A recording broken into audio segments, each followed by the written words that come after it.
أعوذ بالله من الشيطان الرجيم بسم الله الرحمن الرحيم ومن أحسن قولا ممن دعا إلى الله وعمل صالحا وقال إنني من المسلمين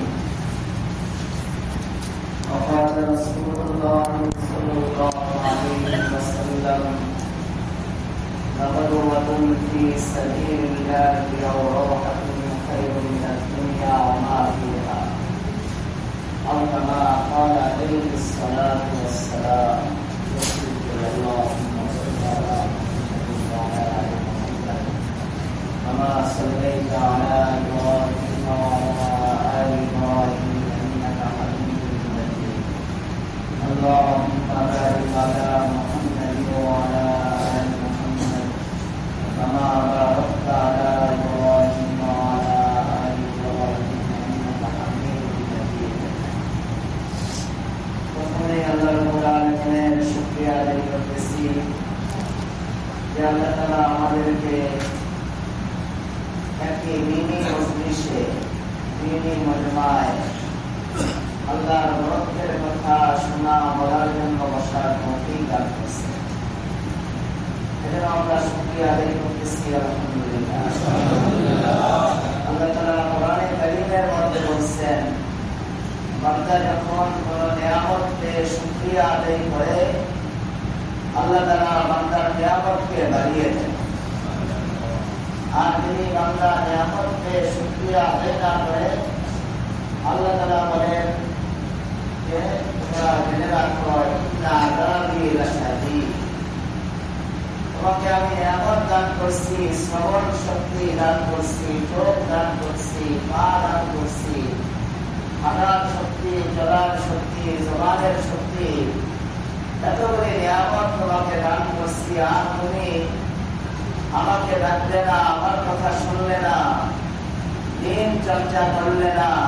এই যে নিয়ামতের নাশুকরি, কান দিচ্ছে আল্লাহ তাআলা, আমি কান দিয়ে আল্লাহর কথা শুনলাম না। জবান দিচ্ছে আল্লাহ তাআলা, আমি জবান দিয়ে আল্লাহর কথা বললাম না। পায়ে হেঁটে আমি মসজিদে আসলাম না। আল্লাহ তাআলা বলেন ওয়ালাইন কাফারতু ইন্না আযাবি লাশাদীদ, বান্দা আমার নিয়ামত তুমি পাইছো আর তুমি শুকরিয়া আদায় করলে না, আমার নিয়ামতকে তুমি ব্যবহার করে আমাকে তুমি চিনলে না, আমাকে তুমি ডাকলে না, জেনে রাখো বান্দা আমার আযাব অনেক কঠিন। হঠাৎ আমি তোমার এই নিয়ামতগুলিকে ছিলেন, তোমার এই শ্রবণ শক্তি, তোমার এই জবান শক্তি, তোমার এই দৃষ্টি শক্তি হঠাৎ আমি ছিনে নেব। এটা আমাদের উপর আল্লাহ তাআলার হাজারো এরকম নিয়ামত আছে। প্রতিটা শ্বাসের মধ্যে আমরা নিয়ামত ভোগ করতেছি। আমরা শ্বাস নিতেছি, যদি ছাড়তে না পারি তাহলে নির্ঘাত আমাদের মৃত্যু।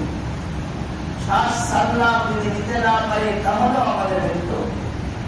এই অক্সিজেনের ব্যবস্থা আল্লাহ তাআলা করে দিচ্ছেন, আমাদের শ্বাস নিতে কোনো কষ্ট হইতেছে না।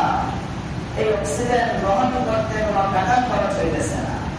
বিনা টাকায় আমরা প্রতিদিন কত অক্সিজেন আমরা গ্রহণ করতেছি, শ্বাস নিতেছি, শ্বাস ছাড়তেছি।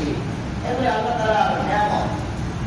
আল্লাহ আমাদের অন্তরে, আমাদের ভিতরে হার্ট দান করছেন, এরকম ভাবে ফুসফুস দান করছেন, কিডনি দান করছেন। কোন একটা অঙ্গ যদি নষ্ট হয়ে যায় সারা পৃথিবীর বিজ্ঞান মিলে আমাদের ওই অঙ্গটা ফিরিয়ে দিতে পারে। আমাদের কিডনি যদি শেষ হয়ে যায়, সবাই সব শক্তি ব্যয় করেও কিডনির যে কাজটা করে এটা পরিপূর্ণভাবে সুন্দরভাবে ওইভাবে আঞ্জাম দেওয়া সম্ভব হয় না। এর আমরা আল্লাহ তাআলার নিয়ামতের শুকরিয়া আদায় করি, আল্লাহ তাআলাকে চিনব। এটা আমরা তবলীগের মেহনত করি, দাওয়াত জিলালুর কাজ করি, এগুলির মাকসাদ উদ্দেশ্য হলো আল্লাহ তাআলাকে চিনা। আল্লাহ তাআলাকে চিনা, আল্লাহর বরত্ব অন্তরে বসানো। মখলুক ছোট, মখলুকের কোনো ক্ষমতা নাই, সব ক্ষমতা হলো আল্লাহ তাআলা। এই একটা আকীদা, বিশ্বাস, এটা অন্তরে বসানো, মখলুককে দিল থেকে বের করে দেওয়া, সব ইবাদতকারী আল্লাহ তাআলাকে অন্তরের মধ্যে বসানো, এটাই হলো আমাদের এই দাওয়াত ও তাবলীগের মেহনতের মূল মাকসাদ। যে অন্তর থেকে মখলুককে বের করো, অন্তর থেকে মখলুকের শক্তি বের করো, অন্তরের মধ্যে আল্লাহর শক্তিকে বসা। আল্লাহ সব আমাদেরকে যা দিতেছেন, আমাদেরকে চেয়ারে বসাইতেছেন আল্লাহ তাআলা, আমার চেয়ার থেকে নামাইতেছেন কে বলেন? আল্লাহ চেয়ারে বসান। অনেকে চেয়ারে বসে ওই চেয়ারের মর্যাদা রক্ষা করে না, ওই চেয়ারের মর্যাদা রক্ষা না করে জুলুম অত্যাচারে লিপ্ত হয়ে যায়। আল্লাহ তাআলা আমার কিছুদিন ওই চেয়ারে যাদেরকে বসাইছে ওদেরকে আবার আল্লাহ তাআলা লাঞ্ছিত করে চেয়ার থেকে ফেলে দেয়। তাহলে চেয়ারে বসায়ও কে বলেন? আবার এই চেয়ারের মধ্যে গদিক থেকে নামায়ও কে? কিন্তু আমরা মনে করি যে না, চেয়ারে বসায় জনগণ। নাউযুবিল্লাহ। চেয়ারে কি জনগণ বসাইতে পারে? জনগণ অনেকে মনে করি চেয়ারে বসাবে জনগণ, বলে সব এই রাষ্ট্রের ক্ষমতা হলো জনগণের হাতে। নাউযুবিল্লাহ। আমরা এই ধরনের ভুল আকীদায় আমরা লিপ্ত, অনেকেই ভুল আকীদায় লিপ্ত হয়ে তখন আমরা আল্লাহকে নারাজ করে দিই, আল্লাহর হুকুম ছেড়ে দেয়। আল্লাহর হুকুম ছেড়ে দিয়ে ওই যে আমরা মনে করতেছি চেয়ারে বসায় জনগণ, চেয়ার থেকে আমরা নামায় জনগণ, এজন্য জনগণের পিছিয়ে পিছিয়ে আমরা দৌড়াই। অথচ জনগণ আমাদেরকে চেয়ারে বসায় না, জনগণ আমাদেরকে চেয়ারে নামায় না। আমাদের ইজ্জত এটাও দেয় আল্লাহ তাআলা, ইজ্জত এটা থেকে আল্লাহ তাআলা ফেলে দেয়, ইজ্জত করে এটাও কে বলেন? এজন্য আমাদের অন্তরের মধ্যে এই যে অবস্থা আকীদা, যে সব কাজ সব ক্ষমতা আল্লাহর, ইন্নাল্লাহা আলা কুল্লি শাইইন কাদির, সব কিছুর উপরে শক্তিশালী কে বলেন? আল্লাহ। এই আকীদা অন্তরের মধ্যে বদ্ধমূল করা, বসানো, এটাই আমাদের সবচেয়ে বড় মাকসাদ। এটার জন্যই আল্লাহ তাআলা রাসূল আকরাম সাল্লাল্লাহু আলাইহি সাল্লাম সহ অতীতের সব আম্বিয়া ইকরামকে আল্লাহ তাআলা শুধু পাঠাইছেন এটাই বুঝানোর জন্য। পুরা কায়নাত কার ছাড়া চলে বলেন? আল্লাহ। পুরা কায়নাত আল্লাহর হুকুমে চলে, এই কায়নাত কোন বান্দার হুকুমে চলে না। এখানে সব শক্তি আল্লাহ, সব হুকুম আল্লাহ তাআলা। এটা বোঝানোর জন্য, মখলুককে অন্তর থেকে বের করার জন্য আল্লাহ তাআলা হাজারো লক্ষ আম্বিয়া ইকরামকে প্রেরণ করেছেন। এজন্য আমরা আমাদের এই পুরা যা মেহনত করি, আমাদের মূল মাকসাদ হলো আল্লাহকে অন্তরে বসানো। এটা খুব বসাবো। আল্লাহ কোরআনে কারীমের মধ্যে বিভিন্ন জায়গায় শুধু এটাই করছেন, বিভিন্ন আয়াতের মাধ্যমে আমাদেরকে বুঝাইছেন কোন ক্ষমতা মখলুকের নাই, সব ক্ষমতা আল্লাহ। আল্লাহ কোরআনে কারীমের মধ্যে আমাদেরকে আল্লাহ শক্তি আল্লাহ বুঝিয়েছেন। আম্মান জাআলাল আরদা قرارا وجعل خلالها أنهارا وجعل لها رواسي وجعل بين البحرين حاجزا أإله مع الله بل أكثرهم لا يعلمون। আল্লাহ আপন শক্তি আয়াতের মধ্যে দিয়েছেন যে বান্দা তুমি যে জমিনের মধ্যে বসে আছো, এই জমিনটা যদি এইভাবে থর থর করে কাঁপতো, বলেন আমাদের এই বিল্ডিং গুলি কি দাঁড়িয়ে থাকতো? আগামী 10 সেকেন্ড 20 সেকেন্ড ভূমিকম্প হইলে দেশের বিল্ডিং এগুলি পড়ে যায়। আল্লাহ বলেন এই যে জমিনটাকে থামিয়ে রাখা হয়েছে, এই জমিন কাঁপতেছে না, তোমাদেরকে নিয়ে এরকম লড়াচড়া করতেছে না। আল্লাহ প্রশ্ন করতেছেন, বলো এই জমিনকে কে থামিয়ে রাখছে? বলেন আল্লাহ বলতেছেন আম্মান জাআলাল আরদা قرارا وجعل خلالها أنهارا وجعل لها رواسي وجعل بين البحرين حاجزا أإله مع الله بل أكثرهم لا يعلمون। আল্লাহ প্রশ্ন করতেছেন, আমার বান্দারা তোমরা বিভিন্ন শক্তি দেখো, অ্যাটমের শক্তি শক্তি দেখো, আফ্রিকা লন্ডনের শক্তি দেখো। তুমি বলো এই পৃথিবীটাকে আমি কোন মাধ্যম ব্যবহার করি নাই, কোন কেরেন ব্যবহার করি নাই, কোন টানা দেয় নাই, রশি দিয়ে টানা দেয় নাই। এই পৃথিবীটাকে, জমিনটাকে কম্পন মুক্ত করে এইভাবে স্থির করে থামিয়ে কে রাখছে? আম্মান জাআলা আল-আরদা ফারাগা, এই জমিনটাকে এইভাবে কে থামায় দিল? ওয়াজআলা খিলালাহা আনহারা ওয়াজআলা লাহা রাওয়াসিয়া ওয়াজআলা বাইনাল বাহরাইনি হাজিজা। আল্লাহ বলেন এই জমিনকে আমি স্থির করে দিচ্ছি। পৃথিবীর কোন টেকনোলজি, কোন বিজ্ঞান এই জমিনকে কিন্তু থামায় রাখে নাই। আর এই জমিনের পরতে পরতে জমিনকে থামায় রাখার জন্য বেড়াল স্বরূপ আমি বিশাল বিশাল পাহাড় বসে। এই পাহাড় তোমরা যদি সবাই কোদাল নিয়ে নেমে যাইতে আর কোদাল নিয়ে তোমরা এরকম পাহাড় বানানোর চেষ্টা করতে, অনেক চেষ্টা করতে পারতে, কিন্তু তোমরা এরকম 10টা পাহাড় বানাইতে পারতে না। আমরা আরবে গেলে দেখছি এক একটা পাহাড়, এই কোনা থেকে ওই কোনায় পাহাড়ের শুধু এই যে লম্বা, এই লম্বা এটার দৈর্ঘ্য এটা 7 কিলোমিটার, 8 কিলোমিটার পর্যন্ত একটা পাহাড়। আর উচ্চতা এটা 10, 20, 50 কালা পরিমাণ উচ্চতায় পাহাড়গুলি। এমনি কি আমরা এই কোদাল দিয়ে মাটি কেটে কেটে এরকম পাহাড় বানাইতে পারতাম? বলেন।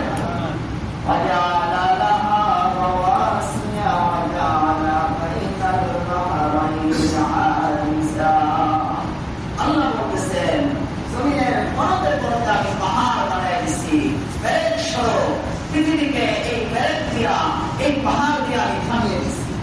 আর জমিনের পরতে পরতে আমি সাগর, মহাসাগর, উপসাগর, নদী নালা দিয়ে আমি ভরপুর করে দিচ্ছি, যেন তোমাদের চাষাবাদ করতে কোনো কষ্ট না। আটলান্টিক মহাসাগরের মধ্যে একটা সাগর, আমরা পৃথিবীর সবাই যদি কোদাল আর পাখি নিয়ে নেমে যেতাম, আটলান্টিক মহাসাগরের মধ্যে একটা সাগরকে আমরা বানাইতে পারতাম? বলেন।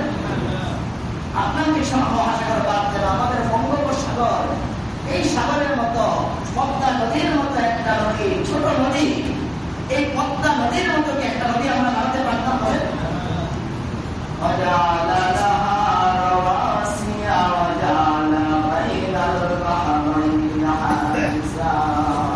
আল্লাহ বলেন জমিনের পরতে পরতে আমি নদী, নালা, সাগর বানিয়েছি এই পৃথিবীটাকে, এই পৃথিবী, এই জমিনকে আবাদ করার জন্য।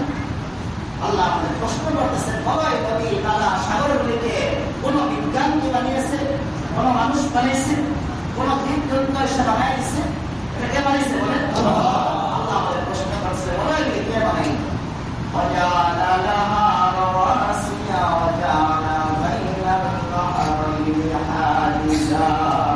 আল্লাহ বলেন তোমরা সাগরে বিচরণ করো।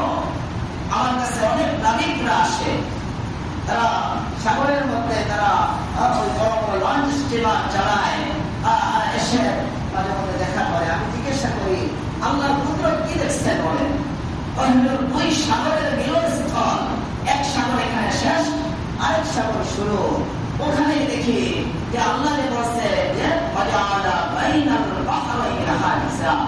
যে দুই সাগরের মিলনস্থল, এক সাগর এখানে শেষ, আরেক সাগর শুরু। এদিকের পানি কালো, ওদিকের পানি হলুদ। এই হলুদ পানি কালো পানির দিকে যেতে পারে না, কালো পানি হলুদ পানির দিকে যেতে পারে না। আল্লাহ প্রশ্ন করতেছে, বলো এই দুই সাগরের মাঝখানে পার্টিশন কে তৈরি করছে? বলেন।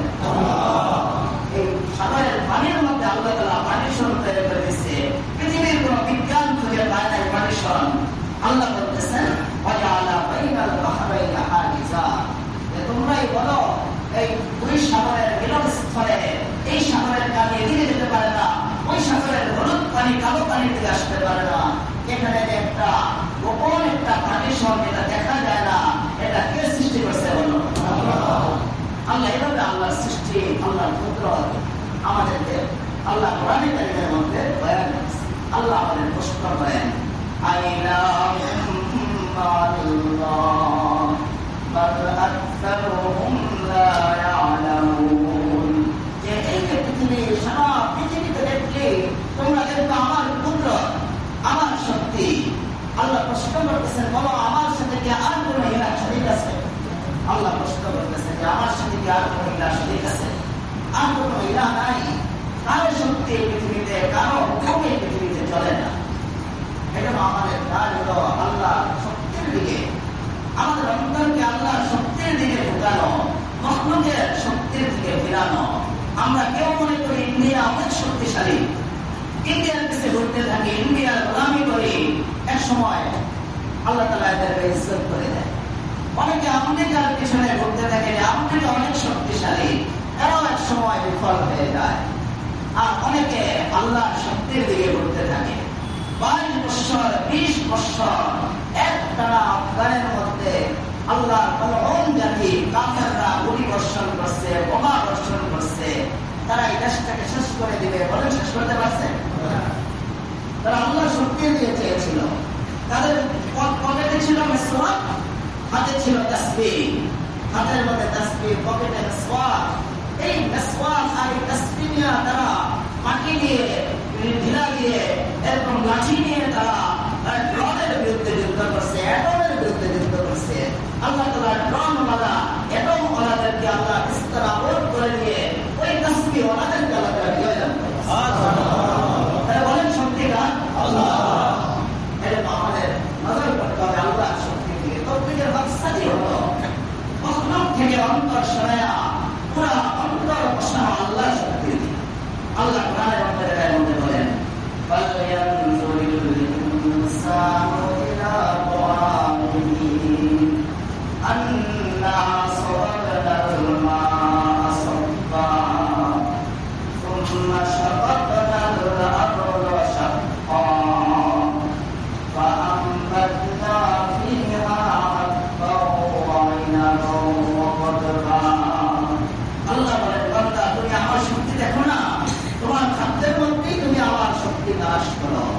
তুমি তো মাটির মধ্যে শুধু তুমি ধানের বীজ, এরকম গমের বীজটা বপন করছো। আমরা মাটির মধ্যে, কাদার মধ্যে ধানের বীজ বপন করি, জ্বালার বীজ বপন করি, জ্বালা উঠে, এই জ্বালাগুলি উঠে আবার জমিনে বপন করি। কিছুদিন পরে এটার থেকে আল্লাহ তাআলা শস্য বের করে দেয়। ছোট্ট একটা বীজ আমরা মাঠের মধ্যে কাদার নিচে গেড়ে দেই, এটা কিছুদিন পরে আল্লাহ বলতেছেন যে তোমরা তোমাদের খাদ্যের দিকে তাকাও। তোমরা তো শুধু একটা বীজকে কাদার ভিতরে ঢুকিয়ে দাও, এই কাদা মাটির ভিতরে একটা স্টিল লোহা ঢুকিয়ে দিলে কিছুদিন পরে একটা স্টিল লোহাটাকে কাদা খেয়ে ফেলে। মানুষের একটা শরীর কত শক্তিশালী, এটা কবরের মধ্যে রাখা হলে 2 মাস পরে গিয়ে আর কিছু পাওয়া যায় না, হাড্ডিও কিছু পাওয়া যায়। 2-4-5 বছর পরে হাড্ডিও পাওয়া যায় না, মাটি হাড্ডিও খেয়ে ফেলে, লোহা খেয়ে ফেলে। কিন্তু আপনার কাদার ভিতরে ছোট্ট ছোট্ট বীজ, পাতলা বীজ, নরম বীজ কাদার ভিতরে আমরা ঢুকিয়ে দেই। এই কাদা স্টিল খেয়ে ফেলে, লোহা খেয়ে ফেলে, মানুষের শরীর খেয়ে ফেলে, কিন্তু আল্লাহর হুকুমে এই বীজটাকে কাদা খেতে পারে না। আল্লাহ বলেন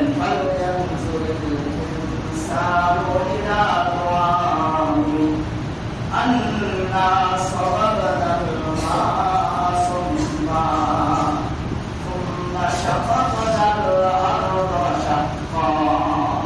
তোমরা তোমাদের খাদ্যের দিকে দেখো, তোমরা একটা বীজ বপন করছিলে, এই বীজটা শুধু কাদার ভিতরে ঢুকিয়ে দিচ্ছ। এরপরে এই বীজটাকে আমি কাদার ভিতরে দেওয়ার পরে আমি আসমান থেকে আসছে আদিম থেকে হুকুম করছি, মাটিকে হুকুম করছি, তুমি স্টিল খেয়ে ফেলো, তুমি লোহা খেয়ে ফেলো, মানুষের শরীর খেয়ে ফেলো, কিন্তু এই ছোট্ট বীজটাকে তুমি খেতে পারো। বীজটা খেতে পারে নাই, কাদা এই বীজটাকে খেতে পারে। আল্লাহ বলেন সুম্মা সাবাবনাল আরদা সাব্বা সুম্মা শাকাকনাল আরদা শাক্কা। যে আমি তো বীজ, তোমার বীজ বপন করছো, আমি আদেশ করছি বীজকে যেন মাটি না খায়। এখন এই বীজটা থেকে ফসল উৎপাদনের পানি দরকার। আল্লাহ বলেন আমি আসমান থেকে যেই পরিমাণ পানি দরকার ওই পরিমাণ পানি আমি আসমান থেকে বর্ষণ করব।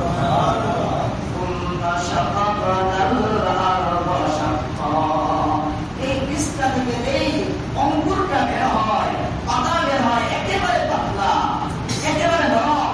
এটা কোন মাটি বিভিন্ন করে বের হতে পারবে, আদি তো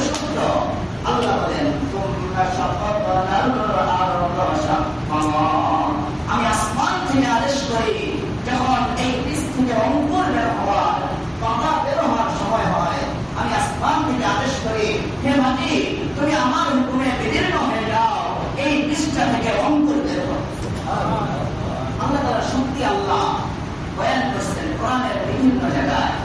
এজন্য আমরা কোরআন পড়ব, বিভিন্ন আমাদের থেকে আমরা বুঝে বুঝে আমরা আল্লাহ কোরআনের কথা শুনে শুনে আমরা আল্লাহর শক্তিকে আমাদের অন্তরে বসা। আল্লাহর শক্তি আমরা অন্তরে বসাই না।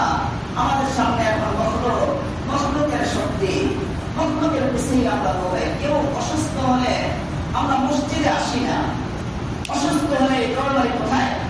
মেডিকেলে বলে, ডাক্তারের কাছে। আগে আপনি 2 রাকাত নামাজ পড়েন, আগে আপনি 2 রাকাত নামাজ পড়ে আল্লাহ তাআলার কাছে আপনি যান, আপনার জরুরত যান। আপনি কোনো বিপদে পড়ছেন, চলে যান চেয়ারম্যানের কাছে, মেম্বারের কাছে, এমপির কাছে, মন্ত্রীর কাছে। অথচ চেয়ারম্যান, মেম্বার, এমপি তারা বিপদে পড়লেও তো সাহায্য কে করে বলেন? আমরা চলে যাই ওদের কাছে। এরা আমাদের উচিত হলো আল্লাহ শক্তির দিকে আমাদের আগানো। পুরো আরব মক্কার কাফেররা সবাই এক হয়েছে, দারুল আরকামের মধ্যে বসে তারা পরামর্শ করছে যে আজকে মুহাম্মদ সাল্লাল্লাহু আলাইহি সাল্লামকে আজকে শহীদ করে দেওয়া হবে, হত্যা করা হবে। আরবের কুরাইশের প্রত্যেকটা বাড়ি থেকে, প্রত্যেকটা ঘর থেকে এক একজন করে যুবকরা ইন্তেখাব করছে, নির্বাচন করছে যে প্রত্যেক বাড়ি থেকে এক একটা যুবক দেব। সব ঘরের থেকে এক একজন ব্যক্তি অস্ত্র শস্ত্র সহকারে তারা দাঁড়িয়ে আছে যে রাসূল সাল্লাল্লাহু আলাইহি সাল্লাম ফজরের সময়, ফজরের আগে বা পরে ঘর থেকে বের হবে, ওই সময় সবাই একযোগে হামলা করে আল্লাহ রাসূলকে হত্যা করত। রাসূল আকরাম সাল্লাল্লাহু আলাইহি সাল্লাম চিন্তিত, কি করবেন? আল্লাহর কাছে এই কথা বলতেছে, আল্লাহর কাছে মুনাজাত করতেছেন। আমরা বিপদে পড়লে এদিকে মোবাইল, সেদিকে মোবাইল। আমরা আজকে আল্লাহ নামাজ, আল্লাহকে ডাকা আমরা ছেড়ে দিচ্ছি। একজন আমার কাছে আসছে, মাদ্রাসায় ছাত্র নাই, একেবারে ছাত্র নাই, বিপদ। আমি কি করতে পারি? বলে যেতে পারি, আমি তো কিছু করতে হবে না। আপনি জানামাজ পিছিয়ে জানামাজের উপরে সময় কাটিয়ে দেবেন, আপনি জানামাজের উপরে সময় কাটান। মাদ্রাসায় ছাত্র প্রত্যেকে আসবে, মাদ্রাসার প্রত্যেকে পড়া হবে, আল্লাহ করে বলতো আল্লাহ। মাদ্রাসা কি আমার ঘর না আল্লাহর ঘর? মসজিদ কার ঘর বলেন? আল্লাহর ঘর। এজন্য আমাদের কাজ করতে যায় না। আল্লাহ রাসূল আল্লাহর সাথে কথা বলতেছেন, মুনাজাত করতেছেন। আলী রাদিয়াল্লাহু তাআলা আনহুকে ওই সময় যখন ওই কাফের যারা আল্লাহ রাসূলকে হত্যা করবে, আল্লাহ রাসূলকে যারা হত্যা করবে তাদের আমানত আল্লাহ রাসূলের কাছে। আল্লাহ রাসূল ওই আমানতগুলি আলী রাদিয়াল্লাহু তাআলা আনহুর কাছে বুঝিয়েছেন যে দেখো তারা আমাকে মেরে ফেলতে যেতেছে, আমাকে যদি মেরে ফেলে, অথবা আমি যদি আল্লাহ যদি আমাকে বাঁচায়, এটাই হোক, আমি যদি হিজরত করতে পারি, এই কাফেররা আমাকে মেরে ফেলতে, ওদের কিছু আমানত আমার কাছে আছে, এই আমানতগুলি যদি সুন্দরভাবে তাদের কাছে পৌঁছে, যারা জানি দুশ্মন তাদের আমানতটা আল্লাহ রাসূল পৌঁছানোর জন্য আলী রাদিয়াল্লাহু তাআলা আনহু ওসিয়ত করেছেন। আলী রাদিয়াল্লাহু তাআলা আনহু চামড়া মুড়ি দিয়ে শুয়ে আছেন, আর রাসূল সাল্লাল্লাহু আলাইহি ওয়াসাল্লাম ঘরের থেকে বের হবেন। আল্লাহ আদেশ করছেন, হে রাসূল আপনি বড় ভয় করবেন না, আপনি এক মুষ্টি মাটি নেন। আল্লাহ রাসূল এক মুষ্টি মাটি নিচ্ছেন, মাটি নিয়ে আল্লাহ বলছেন যে আপনি বিসমিল্লাহ বলে তাদের দিকে ছেড়ে দেন। হাজার হাজার শত শত কাফের অস্ত্র শস্ত্রে সুসজ্জিত, এদের দিকে আল্লাহ আদেশ করছেন মাটিটা ছেড়ে দেন। আল্লাহ রাসূল এক মুষ্টি মাটি ছিল, বিসমিল্লাহ বলে ছেড়ে দিচ্ছেন। এক মুষ্টি মাটি ছেড়ে দিচ্ছেন। আল্লাহ তাআলা এই মাটির কণাগুলি, বালুর কণাগুলিকে আল্লাহ তাআলা এক একটাকে তীরে পরিণত করে আল্লাহ তাআলা এক এক কাফের চোখে ঢুকে গেছে, যাতে কাফেররা চোখ চুলকে গেছে। আর রাসূল আকরাম সাল্লাল্লাহু আলাইহি সাল্লাম এই কাফেরদের অস্ত্র শস্ত্রে সুসজ্জিত কাফেরদের সামনে না বুক সদান করে, কোনো পালিয়ে না, বুক সদান করে আল্লাহ রাসূল ওখান দিয়ে হেঁটে আল্লাহ রাসূল মদিনা থেকে হিজরত করতেন। আল্লাহ কোরআনে বলেন, ওয়া রামাইতা ইয রামাইতা ওয়ালাকিন্নাল্লাহা রামা ওয়া লিয়ুবলিয়াল মুমিনিনা মিনহু বালাআন হাসানা।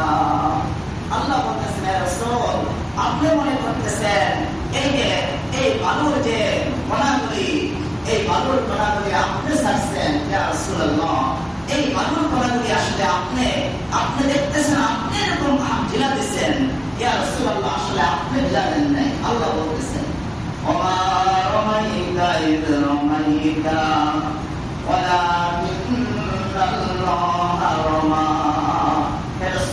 আপনি মনে করতেছেন আপনি ঢিলা দিচ্ছেন, আসলে আপনি ঢিলা দেন নাই, আপনি ঢিলা দেন নাই, বরং আরশ আজিম থেকে এই বালুগুলি আমি ঢিলা দিচ্ছি। আরশ আজিম থেকে বালুগুলি আমি নিক্ষেপ করে কাফেরদের চোখের মধ্যে আমি ঢুকিয়ে দিচ্ছি, আর তারা চোখ চমকেছে, চোখ চমকেতে চমকেতে আপনি তাদের সামনে গিয়ে চলে গেছেন, তারা মারবে তো দূরের করে তারা আপনাকে দেখতেই পায়। সবাই মিলে চেষ্টা করছে আল্লাহ রাসূলের অস্তিত্ব শেষ করে দিবে। এটা পারছে বলেন? আল্লাহ রাসূল আবু বকর রাদিয়াল্লাহু তাআলা বাড়িতে গেছে যে চলো আমরা হিজরত করি। ওরা চোখ চুলকানির মধ্যেই আছে, চোখ চুলকানি যায় না, আল্লাহ তো নিক্ষেপ করে দিচ্ছে বালুগুলি, ওনাগুলি এক একজনের চোখে ঢুকে গেছে। আবু বকর রাদিয়াল্লাহু তাআলা ঘরে গেছে, চলো আমরা গায়ে সুরের মধ্যে গিয়ে আগে অবস্থান করি। আল্লাহ রাসূল গায়ে সুরে গেছেন, কাফেররা চোখ চুলকায় না, পানি পুনি দিয়া যখন একটু ভালো লাগছে মোহাম্মদের ঘরে ঢুকলো, ঘরে ঢুকে গেলে মোহাম্মদ সাল্লাল্লাহু আলাইহি ওয়াসাল্লাম নাই, সেখানে আলী রাদিয়াল্লাহু তাআলা সভা, আলী রাদিয়াল্লাহু তাআলা সবার আমানত করি যে দেখো তোমরা যে ব্যক্তিটাকে এই নবীকে হত্যা করতে গেছ, সেই নবী তোমাদের আমানত রক্ষা করার জন্য আমাকে এখানে রেখে আমার কাছে আমানত করে দিচ্ছে, আমি যেন তোমাদের কাছে পৌঁছিয়ে দিই। ওই সময় তো তাদের উচিত ছিল তওবা করা, ইস্তিগফার করা, তারা তওবা করে নেই। তারা তো দেখো মুহাম্মদ সাল্লাল্লাহু আলাইহি ওয়াসাল্লাম কোন দিক দিয়ে পালিয়েছে, তাকে ধরতেই হবে। পায়ের নিশান দেখতে দেখতে দেখতেছে গায়ে সুর, ওই পাহাড় গায়ে সুরের মধ্যে সুর পর্যন্ত এখানে উঠছে, এই পাহাড়ে উঠছে, পাহাড়ের উপরে গুহা আছে, এই গুহার উপরে মোহাম্মদ আর আবু বকর অবশ্যই আসবে, কেসেই হতা। আবু বকর রাদিয়াল্লাহু তাআলা ওই সময় পেরেশানি হয়ে কাঁদতেছিলেন যে ইয়া রাসূলুল্লাহ, তাদের পা দেখা যেতেছে কাফেরদের পা, এখন তো তারা আমাদেরকে দেখে ফেলবে, আর আমাদেরকে দেখলে তো এখন ইয়া রাসূলুল্লাহ হত্যা করে ফেলবে। আল্লাহ রাসূল বলে যে চিন্তা করো না, বলছে ইয়া রাসূলুল্লাহ আমি আমার জন্য চিন্তা করতেছি না, ইয়া রাসূলুল্লাহ আমি চিন্তা করছি আপনার জন্য। আপনার যদি কিছু হয়, আমি 1,000 আবু বকর যদি আমার মৃত্যু হয়ে যায় কোনো অসুবিধা নাই, ইয়া রাসূলুল্লাহ আপনার মৃত্যু হয়ে যায় একটা জাতির মৃত্যু হয়ে যাবে। আল্লাহ রাসূল তখন বলছেন লা তাহজান ইন্নাল্লাহা মা'ানা। আল্লাহ কোরআনে বলেন ইয ক্বালা লিসাহিবিহি লা তাহজান ইন্নাল্লাহা মা'ানা। আবু বকর যখন খুব চিন্তা করতেছিল, আল্লাহ রাসূল বলেন চিন্তা করো না, আল্লাহ আমাদের সাথে আছে। যারা দায়ী, যারা আল্লাহর রাস্তায় দাওয়াতের মেহনত করে, অন্যকে জাহান্নাম থেকে বাঁচানোর জিকির করে, এই আয়াত থেকে বোঝা যায় আল্লাহর সাহায্য তাদের সাথে হয়ে যায়, আল্লাহর সাহায্য তাদের সাথে সবসময় থাকতে থাকে। কাফেররা আসছে, এখন তো এখানে ছুটি দিলেই আল্লাহ রাসূলকে দেখবে, আবু বকরকে দেখবে। আল্লাহ বলেন ফাআনজালাল্লাহু সাকিনাতাহু আলাইহি ওয়া আইয়াদাহু বিজুনুদিন লাম তারাওহা ওয়া জাআলা কালিমাতাল্লাযীনা কাফারুস সুফলা ওয়া কালিমাতুল্লাহি হিয়াল উলিয়া। আল্লাহ বলেন যে আবু বকরের পেরেশান, আর রাসূল সাল্লাল্লাহু আলাইহি ওয়াসাল্লাম উনি পেরেশান না হলেও তো চিন্তা আছে। আল্লাহ বলেন ফাআনজালাল্লাহু সাকিনাতাহু আলাইহি ওয়া আইয়াদাহু বিজুনুদিন লাম তারাওহা, যে আবু বকর আর রাসূল ওনাদের অন্তরের মধ্যে কোনো টেনশন না থাকে, আমি আমার আরশে আজিম থেকে তাদের অন্তরের মধ্যে আমি সাকিনা নাযিল করেছি, নিশ্চিন্ত করে গেছি। আমি এখন তো কাফেররা এসে ঘুরঘুর করতেছে, আবু বকর রাদিয়াল্লাহু বলেন আমি দেখতেছি এক কাফের আমাদের দিকে তাকাইয়া সে লজ্জাস্থান খুলে কাপড় উঠাইয়া সে পেশাব করতেছে, আমরা তাকে দেখতেছি কিন্তু সে আমাদের দেখতেছে। আল্লাহ বলেন ফাআনজালাল্লাহু আলাইহি সাকিনাতাহু ওয়া আইয়াদাহু বিজুনুদিন লাম তারাওহা ওয়া জাআলা কালিমাতাল্লাযীনা কাফারুস সুফলা ওয়া কালিমাতুল্লাহি হিয়াল উলিয়া। আল্লাহ বলেন যে আমার রাসূল কাফেরদেরকে দেখতেছে, কিন্তু কাফেররা রাসূলকে দেখতেছে না। এর কারণ হলো আমি এমন এক জাতি যাদেরকে দেখা যায় না, ফেরেশতাদের মাধ্যমে আমি আমার রাসূল আর আবু বকর এই দায়ীকে আমি ফেরেশতাদের মাধ্যমে এরকম ঢাকনা দিয়ে তাদেরকে হেফাজত ফেরেশতারা মাঝখানে পার্টিশন হয়ে গেছে। এই জন্য ফেরেশতাদের আমরা দেখি কিছু কাজ আছে, এই পার থেকে দেখা যায় ওই পার থেকে কি যায় না, এরকম কিছু গ্লাস কাজ আছে না, এই পার থেকে দেখা যায় ওই পার থেকে যায় না। ফেরেশতারা এরকম কাজের মতো হয়ে গেছে। আল্লাহ তাআলা তো ফেরেশতাদেরকে সেই ক্ষমতা দিয়েছেন, কাজের মতো নূরের মতো হয়ে গেছে যে এই পার থেকে আল্লাহ রাসূল আবু বকর তাদেরকে দেখতেছে, তারা লজ্জাস্থান খুলে পেশাব করতেছে, আল্লাহ রাসূল দেখতেছে, কিন্তু ওই পার থেকে কাফেররা রাসূলকে দেখতেছে।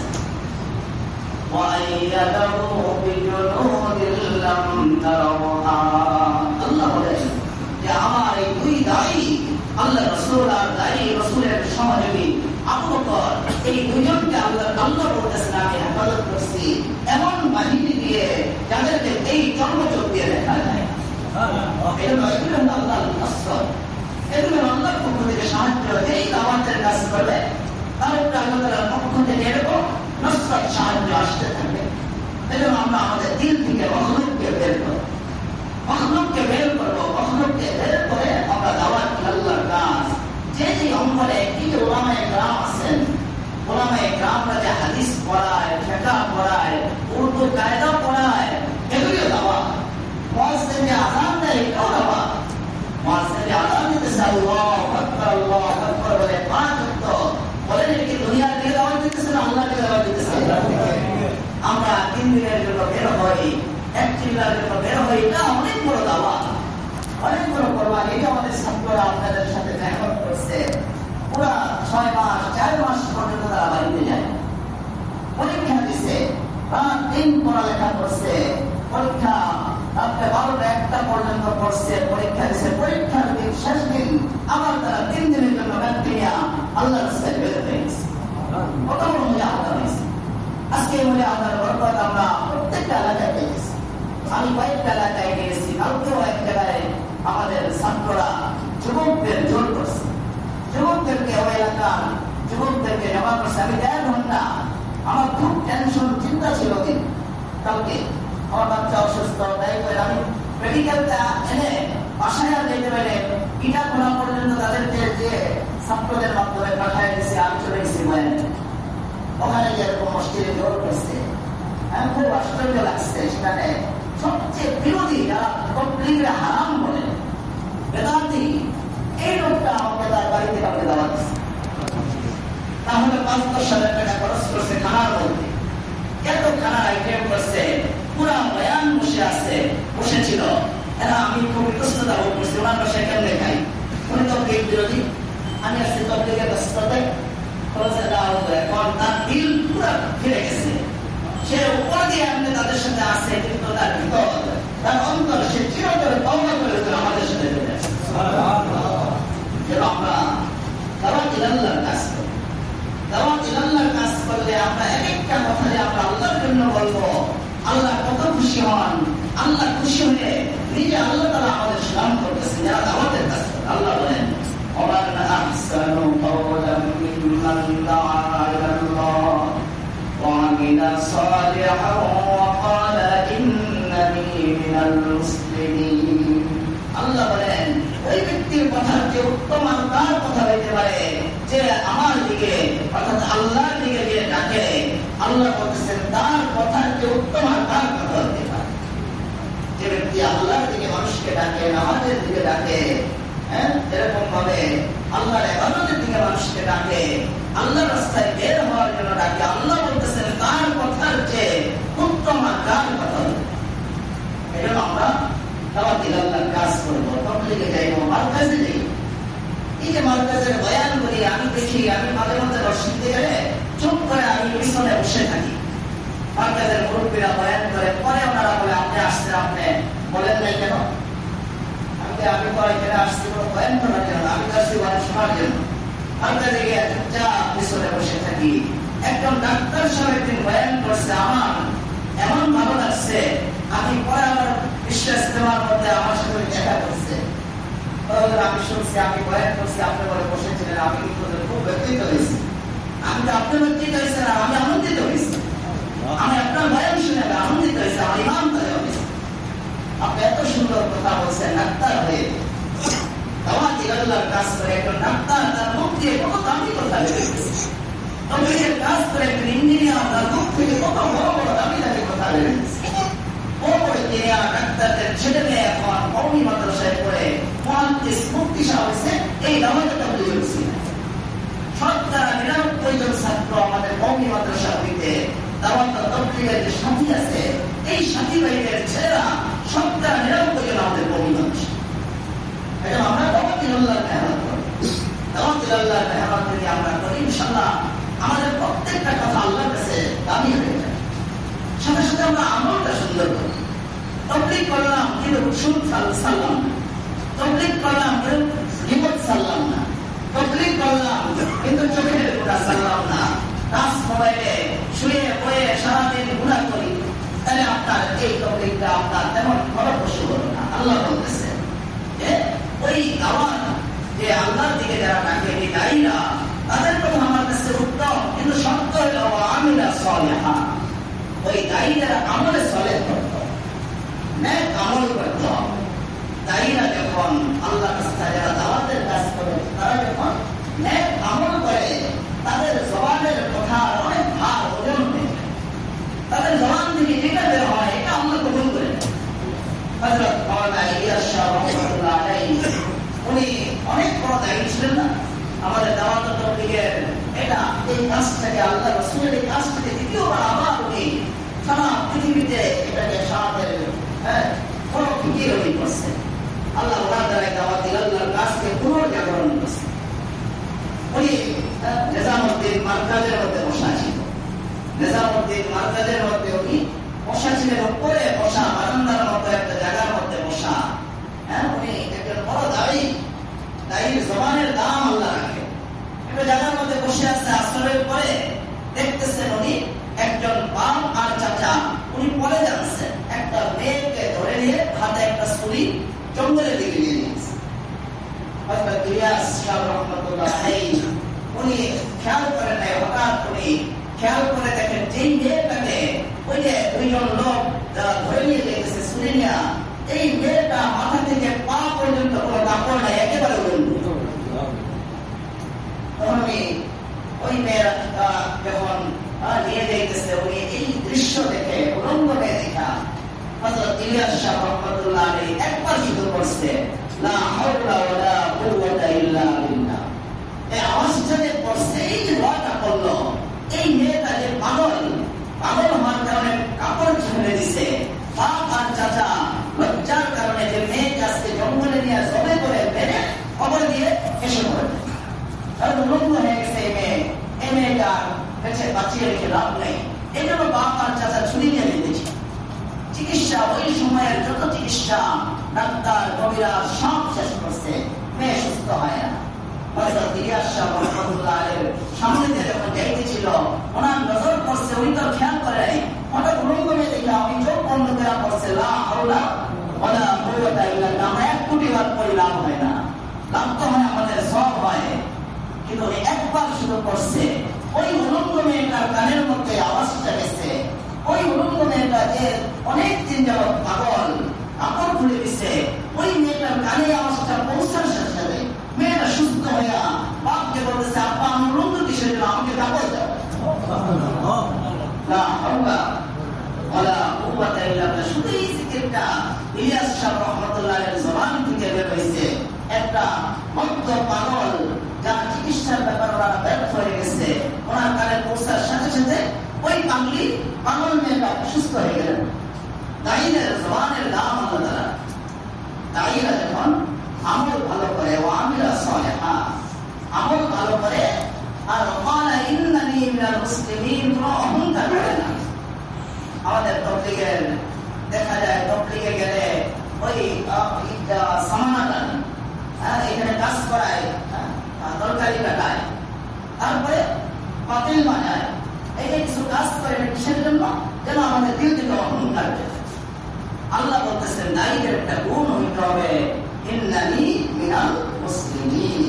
তার এই কথা মনে রাখতে হবে, আমি 3 চিল্লা দিয়ে 1 সাল দিয়ে আমি বড় কিছু হই নাই, আমি সাধারণ একজন মুসলমান। যদি 3 চিল্লা দিয়ে 1 সাল দিয়ে কেউ মনে করে আমি অনেক বড় হয়ে গেছি, আমি বড়, আর এই যে যারা 3 চিল্লা দেয় নাই 1 সাল লাগে তারা সব নিকৃষ্ট, তাহলে তার টপিক শেষ হয়ে যাবে। এটা আল্লাহ কোরআনে এই শব্দটা লিখেছেন, ওয়া ইন্নানি মিনাল মুসলিমিন ওয়া আমিলা সালিহান ওয়া ক্বালা ইন্নানি মিনাল মুসলিমিন। এটা আমরা যারা দাওয়াত ইলাল্লাহর কাজ করব, আমরা নেক আমল করব, ভালো আমল করব, সুন্দর আমল করব, ভালো আমল করে আমি যদি অল্প দাওয়াতের কাজ করি, দাওয়াতের ফল হবে অনেক বেশি। আর এই যে আমি অনেক দাওয়াতের কাজ করলাম, তা আমল খারাপ, বিরোধ করতেছি, শিকায়ত করতেছি, আজে বাজে গুনাহ করতেছি, তাহলে আমার ওই দাওয়াত তেমন ফলপ্রসূ হবে না। এবার আমরা আমলগুলো সুন্দর করব আর আল্লাহ রাস্তায় বেশি থেকে বেশি সময় লাগানোর চেষ্টা করব।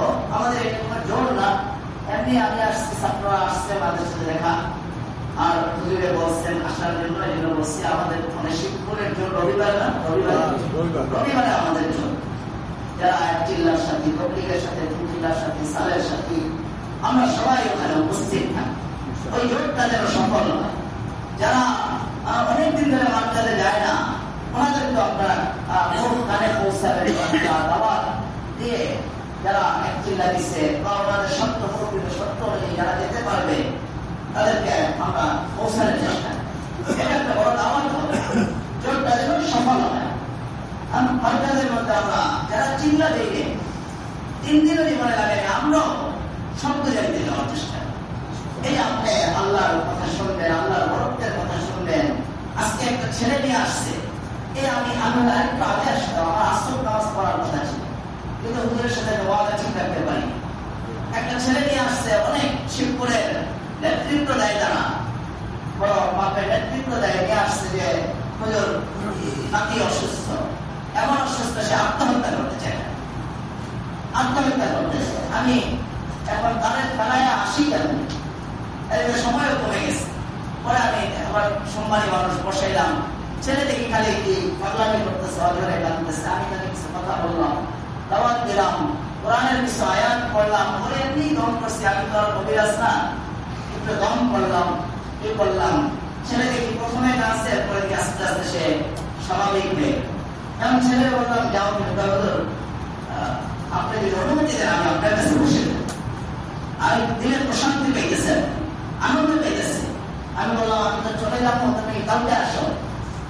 তার কান্নাও বন্ধ হয়েছে, মানব সাহেব বসা ছিল পাশে, সে দিনের প্রশান্তি পেয়েছে। সে আমার কাছে বলতেছে, আমি আরেকটু আমাকে বুঝতে দিন, আরেকটু। আসলে এটা হলো ওই কিছু দিনই কথা বলছে, আর কোরআনের দাওয়াত করছি, আল্লাহ তাআলা তার অন্তরে মধ্যে শান্তি দিয়েছে, আত্মহত্যার প্রবণতা দূর হয়ে গেছে। আমি তখনই বুঝতে পারতেছি, পানি পান করে দিলাম, পানি দিয়ে কালকে আবার নিয়ে আসো। দীর্ঘ সময় সে কালকে বসে থাকবে ইনশাআল্লাহ। আমি আবার কালকে বলে শিখ পড়াশোনা। আলহামদুলিল্লাহ, এই যে আমরা এখানে বসে আছি, আমরা অনেকে এগুলি বুঝি না। অনেক সময় দিলের পেরেশানি, দিলের বিভিন্ন টেনশন, আমরা দেখি সামান্য একটু এবং আল্লাহর বরত্বের কথা যখন কানের মধ্যে পড়ে, দিলের পেরেশানিকে আত্মহত্যা করে ফেলবে, এই লোকটা দিলের মধ্যে প্রশান্তি পাওয়া শুরু করে। এই জন্য আমরা বেশি বেশি মার্কাজে যাব, দিনী মজলিসে যাব। এখন তো দিনী মজলিস নাই, মনে করবেন না, দিনী মজলিস একেবারে কমে গেছে। আছে আওয়াজ, সঠিক কোন আওয়াজ এখন নাই, আল্লাহর জন্য কথা বলা নাই। এখন আমি শুনতাম জায়গার জন্য বায়না, জায়গার জন্য 2 মাস আগে 3 মাস আগে বায়না দিতে হয়, বায়না দিলে পরে ফাইনাল করে টাকা দিয়ে রেজিস্ট্রি করতে হয়।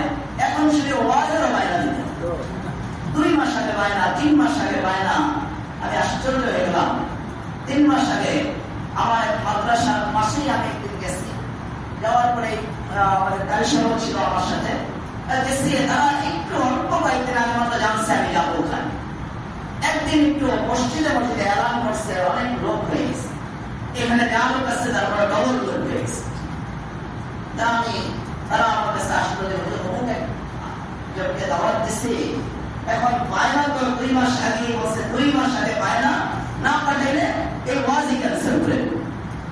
আমি বললাম, এটা এই বিষয়ে তো আমি অবগত না, বায়না আয়না আগে তো বুঝি না।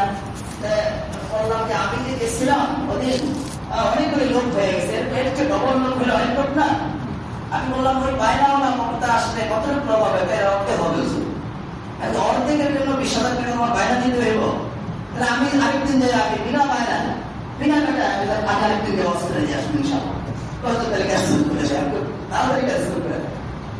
আজকে আমাদের ওয়াজ নাই, হয়ে গেছে আওয়াজ। না রাগ করতেছেন আপনারা, একটু রাগ করতেছেন, কিশোর রাগ করেন না। আজকে আবার আগে পরে তো আমাদের এই আওয়াম ভাইয়ের এই বক্তা তুমি তো আনবা, ওই যদি আনবো বক্তা, ওই যে ছেলে বক্তা নিয়ে এসে বক্তা তক্তা এমন এমন কথা রাসূল সাল্লাল্লাহু আলাইহি ওয়াসাল্লাম কাউ বলে। আরেক কদিন বক্তা দেখলাম সে ব্যাপারে বিবৃতি দিয়েছে যে আমি রাসূল সাল্লাল্লাহু আলাইহি ওয়াসাল্লামকে সাংবাদিক মনে করি না। ওই সাংবাদিক ওই আব্বাস ওই গাবদাস একজনে কইছে আব্বাসকে নিয়ে আয়, ও দৌড়ে গিয়ে গাবদাসের একটা ডায়লগ বলতে গেছে। দেখছেন নাকি বলেন আব্বাস আর গাবদাস কি মিলে? কোথায় কি, কোথায় আব্বাস ওই গাবদাস? ওই নবী কোথায় সাংবাদিক? কারণ সুষ্ঠু কোন শিক্ষা কোন সহবত তারা পায়, সুষ্ঠু পরিবেশে তারা পড়ে নাই, কৌমি অঙ্গনে পড়ে নাই, তবলিগের জামাতে যায় নাই, আল্লাহ সহবতে যায় নাই। যার কারণে আজকে তারা কিছু শব্দ শিখছে, ভাষা শিখছে, ইংলিশ টিংলিশ কিছু বলতে পারে, কিন্তু তাদের মুখ থেকে অনেক পদস্খলন, মুখ থেকে অনেক ভুল কথা বের হয়ে যায়, আজে বাজে কথা, ইমানের ক্ষতি হওয়ার মতো কথা বের। এই জন্য আমরা মার্কাজে যাবো, পারবো তো ইনশাআল্লাহ? আল্লাহ আমাদের সবাইকে কবুল করেন। আমার আগে যে কথা বলছেন এত তশরিফ করছে মনে হয়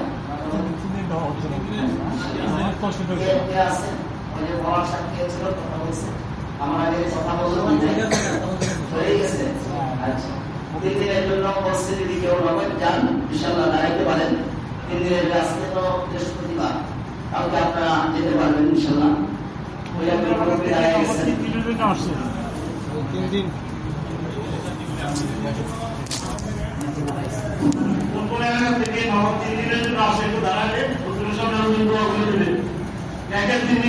সামনে আসেন, সামনে দিকে আসেন। আগামীকাল 3 দিনের জন্য ভাই বলেন বৃষ্টি আছে নাকি? আমাদের কোন দিক থেকে আপনারা খবর নাকি 3 দিনের জন্য?